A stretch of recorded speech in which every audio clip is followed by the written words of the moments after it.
Pro Group Management. Workers' comp that works for you. Welcome to Nevada Newsmakers. On today's program, a tax plan that could have been invented by Rube Goldberg, plus identity theft. Ray Hagar has the rundown. Today we have Senator Mike McGuiness. He's the chairman of the Senate Taxation Committee. And we also have Senator Valerie Wiener, who pound for pound is the strongest legislator in the state. We'll explain. Sam?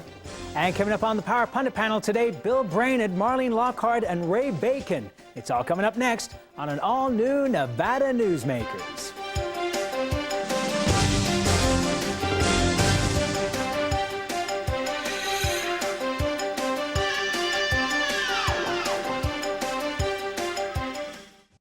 Nevada Newsmakers, brought to you in part by the Tahoe Reno Industrial Center, the world's largest industrial park, the resort at Red Hawk, and the Peppermill family of casinos.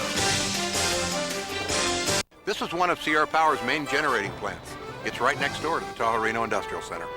These plants provide all the clean, reliable power that businesses need. TRI has 3 independent power generation facilities on site. For sensitive manufacturing companies and high-tech firms, this benefit is invaluable. Welcome to the Tahoe Reno Industrial Center, the largest industrial park in the world, building economic prosperity for Nevadans.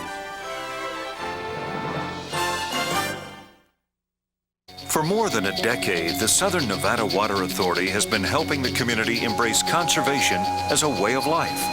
That includes replacing more than 50 million square feet of grass with water-smart landscaping. During the worst drought on record, watering restrictions and tough landscaping codes have reduced the community's water use by billions of gallons, even as thousands of new residents were moving into Nevada. That's smart water management, and that's our promise to Nevada.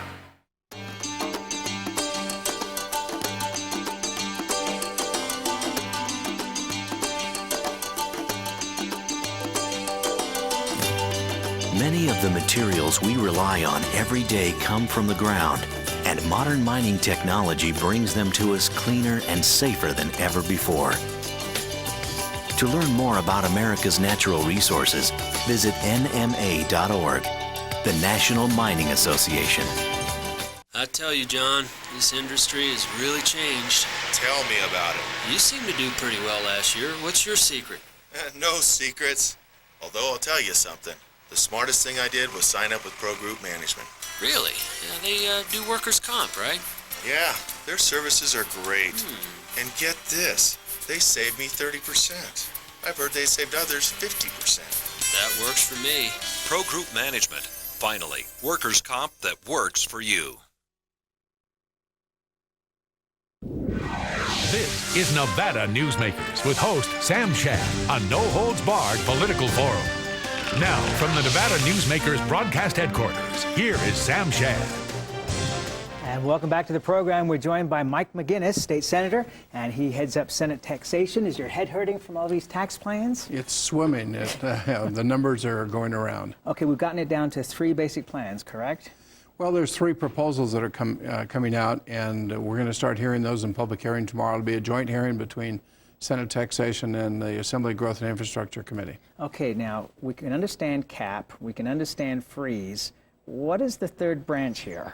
The third branch, and I hope your viewers haven't tuned in to get the definitive answer, but it's a complex formula that treats property that is new on the roll or property that has changed. Say you have a apartment building that's now gone to office buildings because of a change in use, has to be reassessed. And what it would do, there's a series of devaluators that tries to figure out what that property would have been on the base year. Say we pick 2004 as the year to freeze and then to cap. We're going to try to figure out how to make property go in reverse. It is a complicated formula. Very candidly, I'm not sure we can impose that on the assessors at this point of the game and make it work. We'll have to hear the details from the folks in legal at the Legislative Counsel Bureau. Senator, in 2003, you were a champion of open government.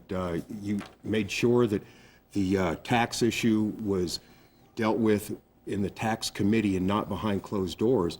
But then in Didn't always work. Right. But then in 2005, you participated last week in these closed-door sessions about this property tax. How do you go from a champion of open government in 2003 to a participant in closed government in 2005? I'm going to say that the meetings this year were actually called by staff out of frustration because they had over 20 proposals from various legislators, myself not included, and they were just inundated. They were not able to do justice to any one of them. So they called the leadership in, and because I'm chairman of taxation, they said, can we put all these other 20 proposals on hold while we try to find something that's constitutional? The frustrating thing about this session is last time we had 4 or 5 tax proposals to raise taxes, and you had to learn which one you hated the least. This time, every time we put something on the table, the legal folks would say it's unconstitutional. So I think they needed to say, here's how many ways you can go, and they've given us 3 so far, and we're going to start hearing those tomorrow. Okay, we have a deadline of March 31st to get this property tax issue solved. Is that correct? Well, it's more of an administrative thing so that the assessors can plug the information in and get the information out to taxpayers. So that is sort of a self-imposed deadline that we put on ourselves to give the assessors the time to do that. What's the latest you can go then? I'm thinking, and I don't want to push the envelope, but I'm thinking early April is probably the absolute latest. Okay. Do you think Sam? No, go ahead. Do you think you can get it done by then? I think so. Now that we've narrowed it down, and even though we only have 3 proposals, we're going to ask those legislators who didn't get their proposals fully developed to come in, and if they think they have something that's constitutional, I'm sure we'll hear it. Okay. You know, the federal government owns almost 92% of the state of Nevada at this point. If we went back to where the state only owned about 87% of the state, wouldn't we no longer have a property tax crisis? You know, if the Bureau of Land Management would release about 100,000 acres in Clark County, this would all go away, because the reason your property values or land values are going up is because there's so little land. And if they would release some land, allow for expansion, let the marketplace take its course, this would all go away. Senator, there's a $1 billion surplus, tax surplus from the sales and gaming taxes. Do you think because we have such a surplus, why don't we get rid of some of the taxes that were established in 2003, like the business tax, for example? Why can't we just get that thing out of here? I think, the business tax is one of the biggest generators. We may not be able to get rid of it, but I think we can lower the rates. I think we can get rid of live entertainment tax. It hasn't produced like we thought it was going to, and it's terrible to administer. Plus, I think we can also take some of the business license fees off of some people that we captured and we didn't mean to. So I think there's some opportunity. Can I speak on behalf of Alan Feldman from MGM Mirage here? He certainly, in speaking for that very large corporation, doesn't want to see any of those things happen. He says not only should the business tax stay in place, but the bank shouldn't be let off the hook, and the entertainment tax should go out and capture the strip clubs as well. Well, I think that's why the legislature meets. We'll have debate on those issues. You know, as far as the banks, I think they were unfairly singled out. I mean, everybody else is paying 0.65 on their payroll taxes. But they agreed to this. Well, you know, we all might agree to something if there was a 45 to our head. Okay, I got to ask you one last quick question here. You must have watched the whole deal with Barbara Sagaski with great interest over the last week or so. And the reason I bring that up is you're the general manager of a radio station. Your brother-in-law is the morning man on the radio station, does the news. Is there a conflict for you? I don't think so. My wife does all the logs too. And does the billing, and she also signs my paycheck. But I don't see a problem. They're not paying me to be a consultant. They're paying me to manage a radio station. But you don't have any input at all in discussion over anything that's going on in the legislature that you might impart wisdom to your brother-in-law? None in the news. No, we really don't. And I'll be very candid. I wish we had a bigger news department, but we don't. So. Senator, you know what? I hate to do this. We're out of time. Okay. Thanks so much for being here. Mike McGuiness. We'll be right back on Nevada Newsmakers after this. Thanks, Senator. Thank you. For a videotape copy of any Nevada Newsmakers program, call 775-857-2244. The tapes are $20 each, including shipping. If you own a business and want to maximize your company's potential, join the Retail Association of Nevada. Our membership benefits include the Nevada Retail Network Self-Insured Group, providing workers' compensation coverage that can lower your rates. That savings can go directly to your bottom line. We are an effective pro-business organization that lobbies on behalf of our business members. The Retail Association of Nevada, protecting Nevada businesses for 35 years.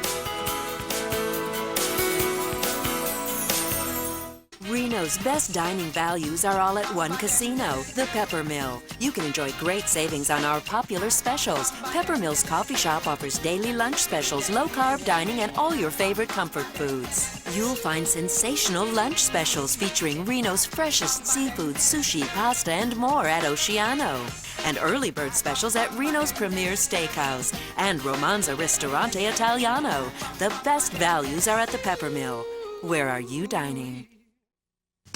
Your best value in sight is here for you to see. From frames to lenses to eye exams, you're covered A to Z. Davis Optical, your best value in sight. Davis Optical Centers, with 2 locations in Reno and Sparks. Davis Optical, your best value in sight. When you need a new employee, how can you be sure who you're really hiring? A background investigation by Employer Links will uncover criminal records, verify the applicant's education, check their credit history and Social Security verification. An investigation will research professional licenses and driver's licenses and let you know why they're unemployed. Hiring the right person shouldn't be a gamble. Call Employer Links. Employer Links, protecting your investment. And now, back to Nevada Newsmakers.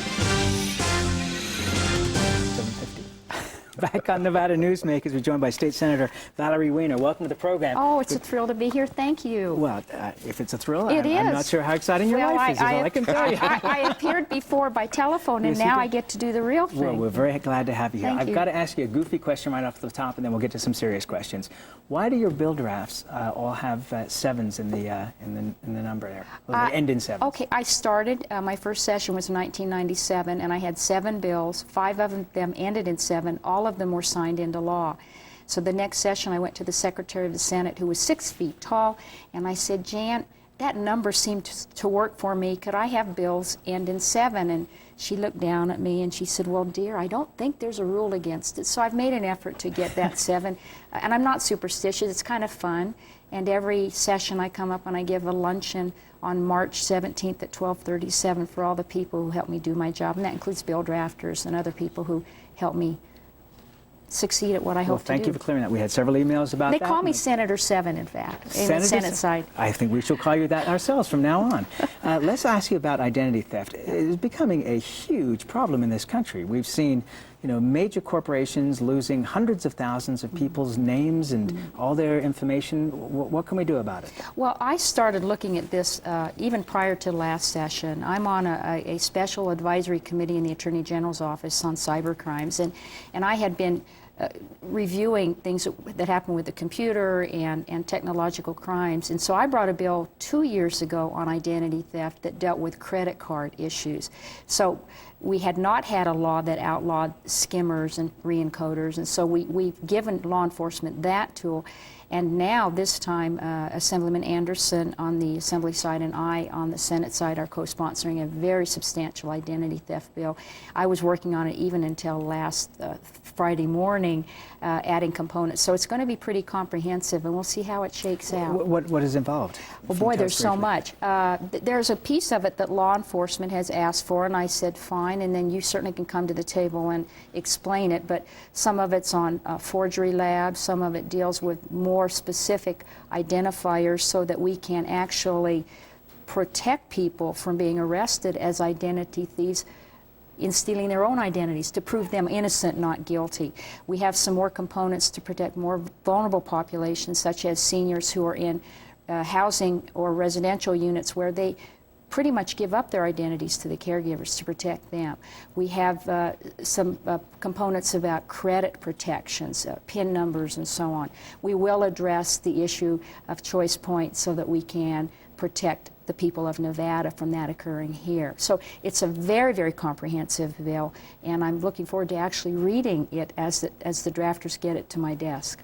Senator, you hold weightlifting records for Senior Olympics. Aren't you the current Nevada weightlifting record holder? I am. I set it in 2001, and then I broke my own record in 2002. And I wasn't able to compete in the recent competition because I had a campaign and I did a lot of walking instead of weightlifting. But as soon as they had their competition, I called to make sure that I still held the record. And I'm fortunate, I also hold the fitness record. Okay, let's go. All right. You might hurt me. Hardly. Rumors coming to my email that say you might be thinking about running for Secretary of State. I'm looking at it very seriously. I've been looking at it for about 3 years, and I like that job. I've been studying it. I've done a lot of homework about what it entails and some things I'd like to do while there. I have done some legislation that especially this time I have a bill on ballot questions that would certainly clean up a lot of the frustration that the constituents I met with had about ballot questions. So I'm looking at it. I probably won't make a decision until I'm through my commitment this session as a legislator. I'm very serious about my work as a senator, and that's where my focus is right now. And is there maybe thought down the road to that mansion in Carson City? Oh boy, I have not. No, right now I'm a senator. That's as far as I'm going right now. I have my Senate work to do. Senator, you're really big in physical fitness and school nutrition. Is there anything that could be done on the state level to help jumpstart some of these programs in Clark and Washoe County School District that provide for better nutritional food in the schools? Now, you go into school right now and you get a lot of junk food, sugar, and more salt. Well, Clark County did do something. As you'll recall, I participated in your show by phone when we were holding the meetings on obesity, and my pledge was not to bring a bill draft out of that committee, and we did not. We accomplished everything we needed to do at that point with collaborations and public-private partnerships. Clark County came to the table, the school district, the trustees, and said, we will voluntarily upgrade our nutritional policy, and they did, and that's for snack boxes and snack stores and for the menus, and they have.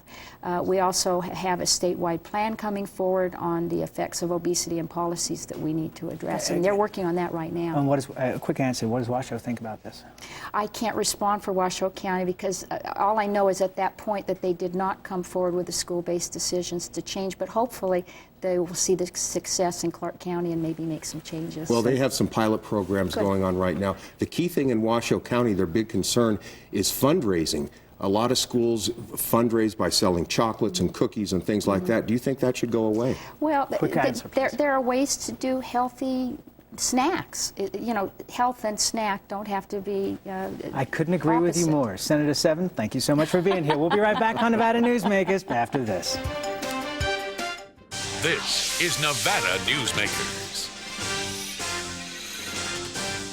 It really was a matter of confusion, and I also had the stress on my wife was considerable too, as she ran around talking to the right people and trying to track down resources that would improve my health and make me independent again. One-stop access for caregivers, NevadaCareConnection.org. Something spectacular has taken wing not far from Reno or Lake Tahoe, and never far from your mind. An escape of fine dining and legendary golf. Introducing the resort at Red Hawk. And at the center of it all, we've feathered our nest with new villas that have elevated Red Hawk to the status of a premier resort. The Resort at Red Hawk, a beautiful new arrival in northern Nevada. So, who do you use for workers' comp? Pro Group Management. Ah, I've heard some good things about them. Oh, you bet. Employee background checks, safety training, claim seminars. Oh, and here's the great part. If you have an issue, they work for you, not against you. Sounds perfect. And expensive. Well, that's the best part. They saved me 30%. I've heard they've saved others 50%. Works for me. Pro Group Management. Finally, workers' comp that works for you. If it's hot, it's here at the Pepper Mill. The Pepper Mill has over 500 of the hottest video theme slots. And with the $100,000 Winter Video Theme Slot Fest, there's no smarter time to play these winning machines. Win your share of the money with $2,000 random cash giveaways every Monday and $5,000 drawings every Friday. And new players can get up to $100 free play. The slots that rock are at the Pepper Mill. Where are you winning? And now, back to Nevada Newsmakers. And back on Nevada Newsmakers, we're joined by our pundit panel today, and we're joined by Ray Bacon, Executive Director of the Nevada Manufacturers Association, Bill Brainard, who's a community activist, a little on the conservative side, one might say. Just slightly. And Marlene Lockard with Capital Strategies. For those that watched 60 Minutes last night, it was very entertaining to watch Ken Lay, the head of Enron, sit there and deny any responsibility whatsoever for all the billions of dollars that went south, causing that company to go bankrupt. Finally, the Federal Energy Regulatory Commission has determined that Enron was engaging in illegal activity at the time it entered energy contracts with utility companies and cities in the West. This is the first time it's acknowledged that the contracts were signed under fraudulent pretenses. Ray, what's this going to do for Sierra Pacific Resources stock?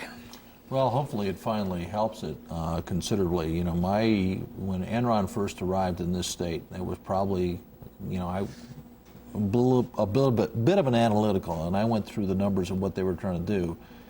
And I refused to meet with those guys because, quite frankly, I sensed that what they were trying to do just didn't play out on paper. You can't go sell a commodity that doesn't exist and play games with the thing. So I was uncomfortable with the Enron folks from the very first time I met them and learned about what they were trying to do. And now I feel really good about being vindicated. Bill, how can you be the CEO of a company like this where you personally have gained $250 million in personal profit between cash and stock options and not be aware that your chief financial officer is screwing everybody? I don't know if you're offering me the position, I'll take it, but I don't believe that's what you're asking me. I think it's extremely difficult. It's like saying, I have no idea what's going on in the back room. Well, of course, he has to have some idea what's going on in the back room. And as far as the stockholders are concerned, I don't know how much he has left of that, but I think they ought to be looking into about $20 million. I think they ought to be looking into the possibility of maybe getting some of that money back, because he obviously was not dealing properly and was, you know, as far as being a trusted official, he obviously, or at least according to everything we know, wasn't one. Marlene? Well, I'm not sure what his motivation was to go on the show. If he went trying to help his image, I think he did nothing but damage it further with the interview last night. Let's change topics here and go to these property taxes. Ray had called it, Senator Titus did, the Rube Goldberg alternative. Do you understand it? No, no one has seen it, and no one can yet explain it. So does it exist? If a tree falls in the forest and there's no one there? It's supposed to emerge today, the three proposals, and they'll be heard in committee tomorrow. So once we get a chance to take a look at it, but just the little that we've heard, I think it sounds very complex and going to be difficult to understand unless you're an assessor. And remember what Senator McGuiness said, if it's too complicated, how will the assessors have time to really put into motion the activity and the calculations to even implement the bill if it's approved? We may need to raise taxes just to hire the extra people that will be needed to help with this. Well, and I think one of the things, if you take a look at what they're trying to do, is do some level of balancing. You know, what they've said initially, if you do the cap or the freeze, either one, that new growth is left out of that. If you do that, then you've clearly got a constitutional violation. If you figured out some mechanism to cap the new growth in some mechanism, maybe not exactly the same way that you're capping the existing properties, you've probably got a reasonable chance of winning the constitutional challenge. The advantage that they have by doing that is you also have the potential of, you've got a year before the assessors need to figure out how they're going to implement the thing, because it won't apply for the first year, obviously. So I think what they're trying to come up with probably isn't going to be pretty, but it sounds like they're getting close to being something which is going to be functional and keep us out of court. You know, unless you want to go throw the burden out of the Supreme Court, and I don't think anybody wants to give those guys another shot at things. Ray, what do you think about any solution? Do you think the bonding capacity of school districts is going to get hurt? Not really. You know, it's one of those things where you have to remember there's still a huge chunk of growth in this state. And the real issue more than anything else, and Mike alluded to it, Senator McGuiness alluded to it, we do not have a property tax problem in this state. What we have is a scarcity of land problem. You made it, you know, the difference between the 92% that the feds own right now and the 13% that, or the 87% that we've historically used, is 4.5 million acres of land. If we had an extra 4.5 million acres of land available on the tax rolls at this stage, we don't have a tax problem. We may have a water problem. Which route do you take to be able to get that done? Just through the Congress? Well, one of the things which I've advocated for the last 6 months is I think that something which solves the school problem as well as solving and not just school but higher ed as well, is we need to go to the feds and say what we want is a education endowment of public lands. And I'm talking 200, 300, 400, maybe 500,000 acres worth of land that goes to public schools with the criteria that as they turn that from land into liquid assets, that at least 80% of that has to go to the tax rolls. That would endow our schools for years and years to come. Okay, a yes or no answer from you guys on that. You agree? Well, it's a yes or no. Do I agree with what Ray just said? Probably not, no. Okay, Marlene? No.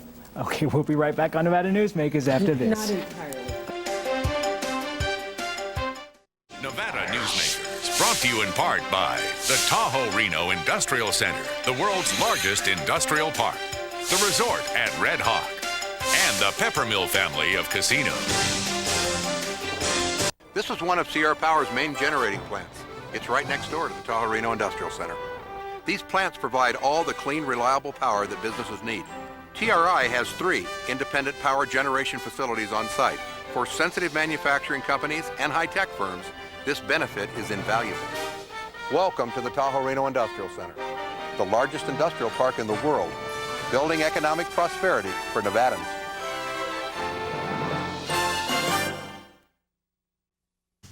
Your best value in sight is here for you to see. From frames to lenses to eye exams, you're covered A to Z. Davis Optical, your best value in sight. Davis Optical Centers, with 2 locations in Reno and Sparks. Davis Optical, your best value in sight.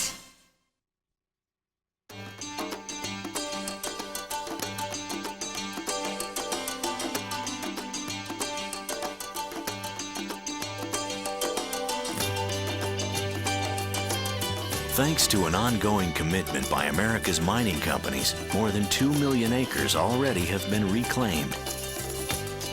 To learn more about reclamation or other aspects of mining, visit nma.org, the National Mining Association. Tomorrow we have Senator Bob Coffin from Las Vegas and Ted Harris and Jim Clark for Nevadans for a tax cap. We'll Thank see you you then. for watching.